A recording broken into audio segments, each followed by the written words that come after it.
Paz do Senhor Jesus a todos. Nesta data gostaria de compartilhar uma palavra que eu estava lendo aqui pela manhã após um período de oração, que se encontra em Salmo 146 a partir do verso 3, que diz assim: Não ponham a sua confiança em pessoas importantes, nem confiem em seres humanos, pois eles são mortais e não podem ajudar ninguém. Quando eles morrem, voltam para o pó da terra, e naquele dia todos os seus planos se acabam. Feliz aquele que recebe ajuda do Deus de Jacó, aquele que põe a sua esperança no Senhor seu Deus, o Criador do céu, da terra e do mar, e de tudo o que nele existe. O Senhor sempre cumpre as suas promessas. Ele julga a favor dos que são explorados e dá comida aos que têm fome. O Senhor Deus põe em liberdade os que estão presos e faz com que os cegos vejam. O Senhor levanta os que caem e ama aqueles que lhe obedecem. O Senhor protege os estrangeiros que moram em nossa terra. Ele ajuda as viúvas e os órfãos, mas faz com que fracassem os planos dos maus. O Senhor será rei para sempre. Ó Jerusalém, o Senhor Deus reina eternamente. Aleluia. Essa palavra muito me chamou a atenção ao decorrer os Salmos. Eu estava lendo alguns capítulos anteriores e quando chegou no Salmo 146, a partir desse verso, eu me senti, conduzida a compartilhar com vocês essa palavra. Por quê? Porque os primeiros versos, 3 e 4, vai falar sobre confiança, né? Não ponham a sua confiança em pessoas importantes, nem confiem em seres humanos. É uma instrução que está aqui na Bíblia, falando a respeito. Mas por que, Jéssica, no quesito de colocar confiança? Eu entendo que é o que nós temos vivido hoje, por conta de muitas frustrações. Muitas pessoas relatam, né, e quando vai contar a respeito da sua história, do seu momento, às vezes atuais, elas vão dizer a respeito, sabe, de feridas causadas por conta do homem, sabe, por conta dos seres humanos, né, porque confiou em amigos, confiou em relacionamento, confiou em homem, confiou em mulher e foram decepcionados. Mas nós temos uma direção da palavra de Deus, né, do livro milenar, como diz o Tiago Brunet, que esse não falha. E que aqui nós vemos esses salmos falando: não põe a sua confiança em pessoas importantes, não põe em seres humanos. Sabe por quê? Porque Deus ele está falando aqui: essas pessoas são mortais. Essas pessoas, quando elas morrem, ela volta para o pó da terra e os planos delas se acabam ali. São pessoas que são frágeis, são pessoas que são pecadoras, né? Porque hoje tem muito essa distinção, né? Como eu sempre menciono, as pessoas elas acham que pessoas cristãs elas não erram, elas não pecam, né? Elas não têm depressão, elas não têm crise de ansiedade, elas não têm pânico, mas são pessoas, né? Não só cristãs, mas eu vejo também dentro de relacionamentos por experiência própria que muitas das vezes o marido e às vezes a esposa também tem dos dois lados. Muitos acham que, nossa, a mulher ela não sofre, ela não chora, ela não se sente cansada, ela também não se sente esgotada, ela não sente tristeza, ela não sente angústia, ela também não se frustra. Assim como, né, tem mulher que acha que homem também, nossa, o homem ele não sofre, não, o homem ele é forte, o homem não chora, né? Como tem as palavras aí, as canções, né? O homem não chora, né? O homem não tem angústia, não tem crise de ansiedade, né? Não tem depressão, não tem... Homem não tem... Gente, todo mundo tem. Todo mundo, todos os seres humanos, todos nós temos os mesmos sentimentos. Temos as mesmas emoções, só que cada um controla a sua de uma maneira. Cada um controla a sua de uma maneira, né? Todos nós estamos imunes a tudo que acontece aqui no mundo. Lógico que nós quando cremos no Senhor, seguimos ao Senhor e amamos ao Senhor, nós temos uma outra postura, assim como nós temos a proteção do nosso Deus, né? Nós temos o cuidado do nosso Deus. E aí aqui ele está falando assim, não ponha a sua confiança.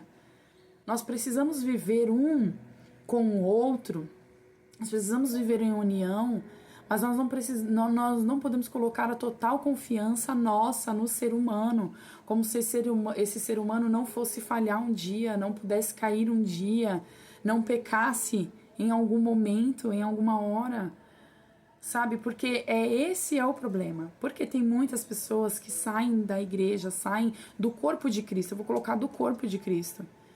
Né? Não é da igreja, não é determinada, não é sobre placa de igreja, sobre a religião, mas é sobre o corpo da noiva de Cristo. Porque muitos saem? Muitos saem por causa das pessoas. Quando você vai ouvir, não, por causa das pessoas. Muitas pessoas saem porque elas depositaram a confiança no pastor, o pastor caiu. Colocaram a sua confiança na irmã e a irmã traiu. E aí a fé é abalada.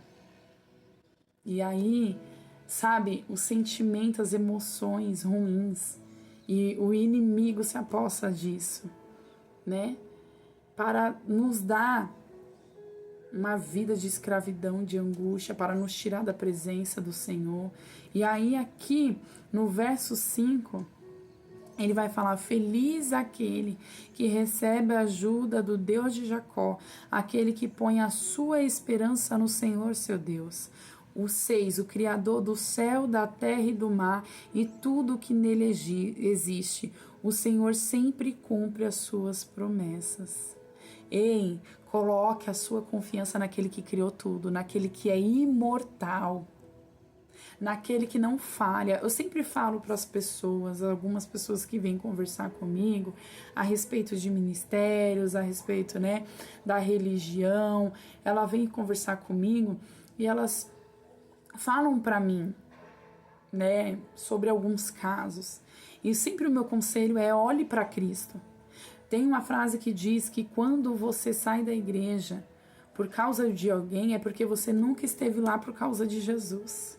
Porque quando você está em Jesus, haja o que houver, haja o que for ministerialmente. Porque quando nós falamos sobre uma reunião com o corpo de Cristo e sobre um ministério, gente, nós estamos lidando com pessoas com hábitos diferentes, criações diferentes, pensamentos diferentes, sentimentos diferentes, causas momentâneas ali diferentes. Nem todo mundo está passando o que eu estou passando agora.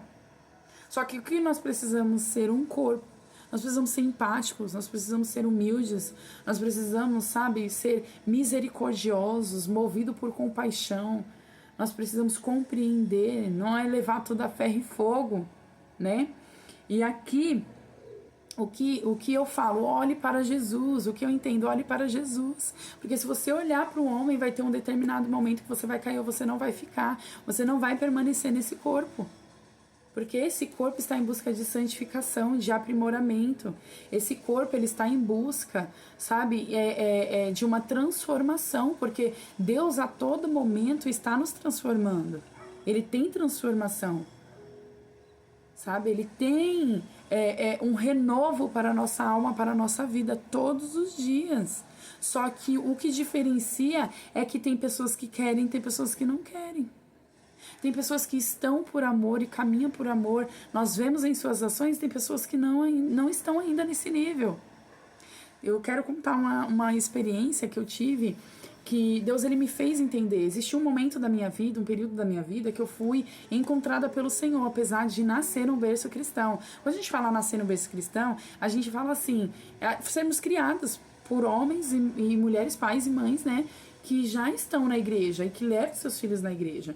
E eu vivi 19 anos da minha vida sendo e indo para a igreja pelo intermédio dos meus pais, da criação dos meus pais.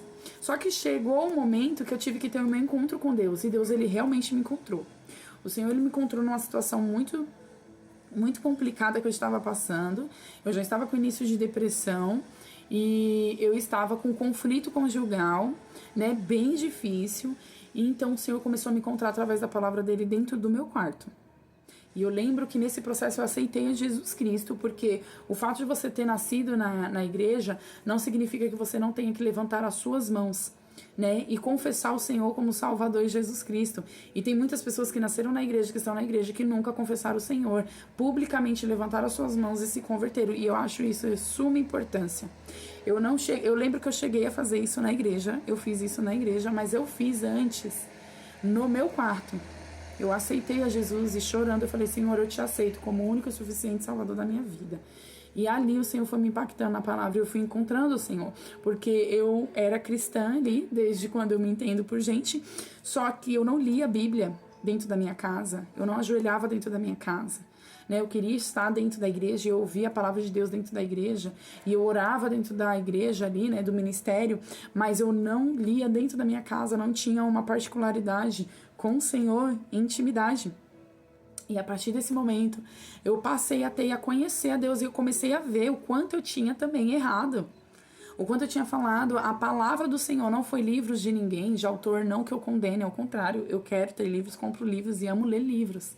E eu tinha uma dificuldade enorme de leitura. Só que eu passei a ler, né, a Bíblia. E eu não entendia nada, até que Deus me presenteou, através da minha irmã, com essa Bíblia, ó, tá bem velhinha essa Bíblia. A tradução dela é maravilhosa, gente. E não vende mais, não fabrica mais essa Bíblia, né? E a minha irmã deu então ali, o Senhor descortinou muitas coisas, eu aprendi, comecei a aprender do Senhor através da Bíblia, da palavra de Deus, lendo sozinha. E ali eu passei a amar a leitura, mas eu já estava vivendo um problema gigantesco na minha vida. E eu lembro que eu permaneci no Senhor. Eu pedi ajuda no Senhor. Eu me frustrei muito com relação ao homem, sabe? Às vezes até as minhas expectativas, porque eu não posso jogar a culpa nos outros. Eu não posso jogar a culpa das pessoas, de tudo que me acontece. Existe o meu erro, existe a minha parcela. A gente precisa estar atento a isso e assumir isso. Quanto mais você demorar, na verdade, e menos você assumir a sua parcela de culpa, mais distante você vai estar de uma transformação, de um recomeço, de um renovo. E de um novo relacionamento com quem? Com Deus, com aquele que você deve depositar a sua confiança, a sua esperança. A minha esperança não pode estar na minha filha, no meu marido, no pastor, na minha mãe, no meu pai, eles são falhos. Né? Então, eu lembro que eu entrei no meu quarto e eu conhecia Deus ali. E a partir deste momento, me sobreveio muitas coisas na minha vida, porém nenhuma delas foi o suficiente para me distanciar do Senhor, porque eu coloquei a minha confiança no Senhor. Fui muito frustrada, muito enganada por palavras, fui também, como diz aqui, ó, são seres humanos, eles são mortais. Eles não podem ajudar a ninguém, mas existe um Deus que ele pode ajudar a todos nós. E eu lembro que eu tive aquele encontro com o Senhor. Eu lembro que eu entrei no meu quarto. Eu lembro que eu vivia aquela vida artificial, ministerialmente. Mas o Senhor me encontrou e Ele vai te encontrar. Se você não teve ainda, Ele vai ter um encontro com você. Talvez vai ser no pior dia da sua vida, mas Ele vai. Geralmente é assim, mas Ele vai. Por quê? Porque Ele revela o teu poder. Exatamente na nossa fraqueza que estamos fortes. Por quê? Porque nós clamamos a Deus. Porque nós o procuramos de verdade. De verdade. Então, ele vai falar assim aqui no 7. Ele vai começar aqui ainda no 6. Por que nós devemos colocar nossa esperança e a nossa confiança no Senhor? Porque o Senhor cumpre as suas promessas. Eu posso te prometer algo hoje e amanhã, na hora de cumprir, eu não fazer. Mas o Senhor, ele não é assim. O Senhor, quando ele te promete algo, ele cumpre esse algo. Enquanto você crê, ele cumpre. Teve um momento na minha vida que eu falei, Senhor, eu não quero mais casar, eu não quero mais ter marido, eu já tenho uma filha, eu já provei de como é o casamento, e eu tenho uma filha, então eu já sei como é ser mãe, eu já tenho esse amor que eu acho muito poderoso, eu não preciso casar mais, eu não quero. Chegou uma hora que eu falei pro Senhor que eu não quero, eu orei, eu falei, eu não quero mais, não quero ter relacionamento, eu quero viver só eu, o Senhor e a minha filha. Mas o Senhor já tinha me feito uma promessa a respeito de uma família, a respeito de um relacionamento conjugal. E eu passei a crer nessa promessa. tinha altos e baixos, tinha dias e dias, mas eu falei, Senhor, eu vou acreditar no que o Senhor está me falando. No que o Senhor está me falando. E por mais altos e baixos que eu pudesse viver, eu acreditei e acredito até hoje na família, na vida conjugal, em relacionamento. Eu acreditei na promessa. E acredito em muitas promessas que o Senhor me falou que ainda não cumpriram, e que se eu olhar para o meu cenário, eu não sei como e nem e quando isso vai ser, mas eu continuo acreditando porque Deus, ele cumpre as promessas.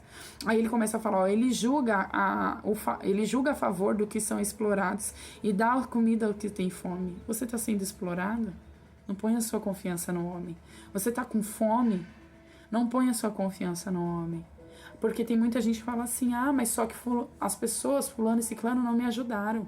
Eu passei necessidade, as pessoas não foram, a igreja não veio até mim, não me deram uma cesta básica, não supriu a minha necessidade. Ei, quem supre a sua necessidade não é o homem, é o Senhor. Não põe a sua esperança e confiança no homem, põe no Senhor o que você precisa hoje, e ora ao Senhor. Quantas vezes eu orei ao Senhor, porque não é por orgulho, é porque primeiro a gente recorre ao Senhor. E eu orei ao Senhor dentro da minha casa porque eu não tinha o que comer com a minha filha, de mistura. A gente não tinha, eu conto esse testemunho, né? Minha filha me pediu comida, decidiu acordar e me pedir comida. E eu não tinha nem sequer um ovo na minha geladeira. Nenhum ovo. Porque eu tinha acabado de pagar o aluguel no dia anterior. Eu recorri ao Senhor nesse dia. E eu procurei em tudo e faltava um X valor para pagar o meu aluguel. E eu lembro que eu orei e falei, Senhor, eu só preciso desse X valor para pagar o meu aluguel. Me manda mais cliente. E era 9 horas da noite. Antes de eu levantar dos meus joelhos, o Senhor me mandou um cliente. E eu atendi essa cliente. E eu paguei, fui lá, 10 horas da noite, paguei o meu aluguel pro dono da casa. E eu lembro que eu tinha procurado em tudo na minha casa e não tinha mais dinheiro. E minha filha acordou e eu pensei que tinha pelo menos ovo dentro de casa. Quando eu vi, não tinha ovo. E eu lembro que eu ria e passava a mão na geladeira e falava, Senhor, uma pessoa assim, pobre, eu falei desse jeito, uma pessoa pobre não tem um ovo, né? É difícil. E eu lembro, irmãos, que nesse momento eu comecei a limpar as coisas e o meu guarda-roupa. Eu sabia que não tinha dinheiro, porque eu já tinha procurado naquele lugar no dia anterior e não tinha dinheiro mais, que era o que faltava para entrar no aluguel. E aí eu lembro que eu limpei uma caixinha, que eu já tinha limpado essa caixinha de brincos. E não tinha dinheiro. Por quê? Por que eu tinha limpado? Eu tinha limpado no dia anterior, aberto ela, levantado para ver se tinha dinheiro para pagar o aluguel. E não tinha. E eu lembro que eu fui e tirei aquela caixinha novamente ali do lugar. E na hora que eu fui colocar a gavetinha, eu lembro que começou a emperrava e não ia. E eu levantei de novo essa caixinha. E quando eu levantei, tinha um bolo de dinheiro bem enroladinho numa biguinha. E eu contei, eu falei, Deus, mas não tinha esse dinheiro aqui, porque eu tinha limpado, eu não guardo dinheiro aqui, não tinha condições, eu procurei ontem e não achei dinheiro. E ali eu subi e fui no açougue e comprei mistura pra mim e pra minha filha. Por quê? Porque Deus faz. E eu creio que foi o Senhor que colocou aquele dinheiro naquele lugar. Porque eu já tinha procurado e não tinha. Então eu tô compartilhando isso pra vocês porque eu poderia ter solicitado meu pai e minha mãe. Eles iam me ajudar. Mas eu solicitei Deus e Deus me fez viver essa experiência de sobrenatural pra hoje estar aqui dizendo que Ele é o Deus de providência. É Ele que mata a sua fome. Você tá sendo explorado, clama, expõe a sua esperança, chama, ora e aguarda, porque Ele vai vir no teu socorro. O Senhor Deus põe em liberdade os que estão presos. E faz com que os cegos vejam. O Senhor levanta os que caem e amam aqueles que lhe obedecem. Tá caído? O Senhor pode te levantar. Tá cego? Tem alguém cego na sua família? Ora, porque o Senhor vai dar visão. Tá preso em algum pecado, alguma coisa, tá preso na prisão, tá preso no vício, tá preso em relacionamento, tá preso emocional, o Senhor tem liberdade. O Senhor levanta os que caem, ama aqueles que lhe obedecem. Você tá obedecendo ao Senhor? Se você estiver obedecendo ao Senhor, você tem o amor do Senhor cobrindo a tua vida, a tua alma, a tua casa, a tua família. O Senhor protege os estrangeiros que moram em nossa terra e ajuda os órfãos, a viúva. Olha para isso. Olha o tamanho do nosso Deus. Ele não esquece nem dos estrangeiros que vivem na nossa terra. Sabe os órfãos que não tem pai, não tem mãe, talvez não tem familiares, estão esquecidos por aí? Oh, pois é, todo mundo esqueceu, ninguém enxerga. Sabe a viúva que não tem mais abrigo, não tem mais marido, não tem mais a proteção, não tem mais a provisão do homem? Ei, você tem a provisão de Deus, você tem o cuidado de Deus, você tem o amor, o favor de Deus. E ele termina falando assim, ó, mas o Senhor faz com que os planos dos maus que eles fizeram contra a sua vida, contra a minha vida, fracassem. Contra a vida dos órfãos, da viúva, dos presos. Fracassem. Dos cegos. Fracassem. Daqueles que obedecem. Fracassem. O Senhor faz com que os planos daqueles que o amam, que obedecem, eles fracassem. Então não temas. Não temas. Não confie, não põe sua esperança em algo que é mortal, em algo que é igual a você. Não, ponha no Senhor. O Senhor será rei para sempre. Ó Jerusalém, o seu Deus reinará eternamente. Ele é eterno, ele é para sempre, ele é rei, ele é Deus, ele é o teu dono, não importa a situação. Não importa o que lhe sobreveio, o que lhe aconteceu, não importa o seu estado financeiro, emocional, psicológico, a sua enfermidade incurável, né, o diagnóstico do médico, não importa. O teu Deus é o Deus para sempre. Jesus é o teu Deus para sempre. Ele é rei e ele ouve. Se você clamar, independente do teu momento, da tua situação, ele te ouve. Independente da opressão que o inimigo ele está fazendo na sua vida, falando coisas perversas que não são, tentando te enganar, te deprimir para ceifar a tua vida, para que você cometa suicídio, para que você chute o pau da barraca, chuta o balde, para que você desista, para que você largue a sua família, para que você adultere. Ei, clame ao Senhor. Clame ao Senhor. Teve um dia, eu vou contar essa experiência. Teve um dia eu estava casada. Isso pra mim não é vergonha, tá, irmãos? Isso não é vergonha porque nós somos suscetíveis a tudo. Não é? E eu estava casada e teve um dia que eu estava passando por um momento muito difícil no meu casamento, muito difícil mesmo. Então, apareceu um prato pra mim. Um prato, um laço. Quando a gente fala assim, para aqueles que não sabem, é um homem. Apareceu um homem pra mim. E aquele homem, ele era conhecido, ele tava nos meus contatos porque era amigo, era conhecido. E de repente esse homem começou a falar tudo que meu marido não falava pra mim na época. E ele começou a mentar, sabe? Daquele jeito. E com umas conversas, com uns negócios. E teve um momento que eu falei, gente, que isso? Que isso? Porque no momento da nossa fragilidade, da falta, a gente somos sensíveis a cair. Não é porque a gente é vagabunda, não é porque... Muita gente olha para as pessoas assim, às vezes até que adultera, a pessoa não tem nenhuma linhagem, não vem de uma... Como é que eu posso fazer? De uma conduta a esse respeito. Mas todo mundo acha que é vagabunda. Todo mundo intitula a mulher como uma vagabunda, como uma imprestável. Eu não estou, quero abrir um parênteses aqui, apoiando o adultério. Não. É tanto que eu vou contar a minha experiência. E eu nunca fui a favor disso. Eu sempre falei assim nos meus relacionamentos. Se você não gostar mais, se você não querer mais, não traia. Separa, mas não traia. Não faça isso. Sabe? Nem com a sua vida e nem com a minha vida. E eu peguei e começou a falar. E eu olhei aquela situação, teve uma hora. Não durou muitos dias, não. E eu lembro que eu peguei e falei assim, meu Deus, que situação é essa? Não, eu não posso. Eu sou cristã. E outra, isso não faz parte da minha conduta. E eu lembro que eu me ajoelhei no meu quarto. E eu orei ao Senhor e eu falei assim, Deus, este homem está querendo me atrair pela falta que está acontecendo dentro da minha casa. Pelas palavras e pelos diálogos que não têm dado certo e não têm tido resolução. Mas eu não sou essa pessoa, eu não tenho esse caráter. E eu não quero. Eu não quero viver isso, porque isso não é coerente à sua palavra. Isso não é uma conduta de uma mulher de Deus. E eu amo o meu marido.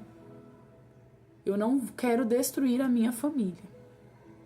E foi uma oração breve, inclusive foi uma oração tão breve assim que eu orei, falei, fui sincera com Deus sobre os meus sentimentos, falei também dos meus sentimentos para Deus. E ali naquele momento, eu lembro que teve um evento na minha igreja e eu chamei esse rapaz para ir na minha igreja. Só que ele foi e eu não fui nesse evento. E Deus teve a oportunidade de falar com aquele rapaz ali. E eu lembro que a gente não teve mais contato. Foi algo muito rápido. Eu lembro que a gente não teve mais contato, eu não dei, né, não teve mais aquela atenção, né, uma atenção. E eu lembro que ele chegou um dia a notícia, na mesma semana que eu fiz essa oração. Eu lembro que ele foi para esse evento que eu não fui, e chegou a notícia na minha casa de que esse rapaz tinha morrido. Ele foi encontrado morto dentro do quarto dele, da casa dele. Então, assim, eu ali, né, senti o baque. Eu sei que não foi o Senhor, né, eu acredito assim, né, não posso falar assim, o Senhor matou porque ele estava querendo tirar eu do foco, um exemplo. Não. Mas eu sei que Deus ouviu a minha oração quando ele proporcionou esse afastamento e senti muito, mas eu creio que ao ele ter sido convidado e ter ido, né, nesse evento, o Senhor tinha um propósito de falar com a alma dele, de falar com ele. E eu não sei qual foi o particular dele naqueles últimos minutos com Deus, né, porque só o Senhor sabe a respeito da salvação. Mas por que eu estou falando isso para vocês? É porque o Senhor, ele nos ouve. Eu quero enfatizar isso, ele nos ouve. Eu estava num momento difícil, eu estava sendo atraída para realizar um pecado, para algo ruim que ia destruir a minha família. Mas eu orei ao Senhor. Eu orei ao Senhor, eu pedi socorro para Deus, eu disse não. Eu recorri a Deus. Talvez se eu tivesse recorrido a um ser humano, o ser humano talvez teria me induzido pela minha situação, se eu contasse a minha situação conjugal, me induzido a praticar, ou a dar trela, ou a aceitar a proposta daquele homem. E eu teria, né, destruído a minha família, ganhado um título de adúltera, né? Então, assim, eu fiz... E eu recorri ao Senhor e não me arrependo. E eu não estou me arrependendo de abrir isso porque isso passou e porque isso é simplesmente um testemunho para contar a respeito da vulnerabilidade que eu e qualquer outra pessoa tem e pode passar. Assim como, né, trazer a lição de que nós podemos clamar ao Senhor, seja em qualquer circunstância. E Ele vai nos socorrer, vai nos trazer livramento. Vai salvar a nossa vida, assim como a do próximo também. Então, eu gostaria de deixar essa palavra para o seu coração hoje. Confia e põe a sua esperança em Deus, porque Ele levanta os caídos, porque Ele ajuda os órfãos e as viúvas, porque Ele te socorre, porque Ele cumpre o que te promete. Ponha no Senhor a sua confiança, a sua esperança no Senhor e caminha. Eu vou sair não saia do ministério, olhe para Jesus. Eu vou desistir de fulano, não desista, olhe para Jesus, pergunte o que Ele quer, qual é o propósito, ande e caminhe sobre obediência àquilo que o Senhor te instruir e terá vitória para a tua vida, e terá bênçãos na tua vida, e terá o favor de Deus na sua vida. Amém?